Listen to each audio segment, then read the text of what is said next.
Hello বন্ধুরা, পেয়ে গেছি বছরের প্রথম বিয়েবাড়ি।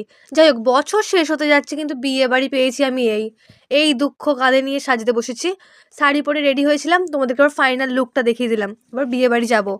একে তো পড়েছে হাড় কাঁপানো ঠান্ডা, তার উপর আবার আমি কোনো সোয়েটার পরিনি।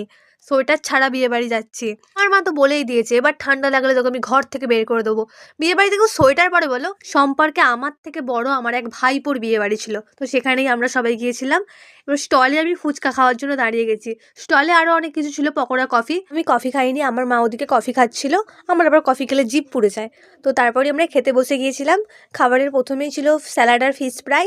ফিশ ফ্রাইটা খুবই সুন্দর খেতে হয়েছিল। ফিশ ফ্রাই খেতে আমার সবসময়তেই ভালো লাগে। ফুচকা খেতে ভালোবাসি বলে স্টলে একটু বেশি ফুচকা খেয়ে নিয়েছিলাম। তাই আর মেন কোর্সে বেশি কিছু বসে খেতে পারিনি। একটা নানপুরি খেয়েছিলাম। আমি তো একটা নানপুরিও খেতে পারিনি, অর্ধেক ফেলে দিয়েছি। আর অল্প করে রাইস নিয়েছিলাম, রাইস আর চিকেন। এরপর যেমন চাটনি পাঁপড় মিষ্টি সব বিয়ে বাড়িতে থাকে, এখানেও তেমনই চাটনি পাঁপড় মিষ্টি সন্দেশ সবই ছিল। আর এই ঠান্ডায় আবার আইসক্রিমও ছিল, যেটা আমি খাইনি। বিয়ে বাড়ি তো এসেছিলাম সেজে গুজে সোয়েটার ছাড়া, বাড়ি যাওয়ার সময় চাদর গায়ে দিয়ে হু করতে করতে গেছি।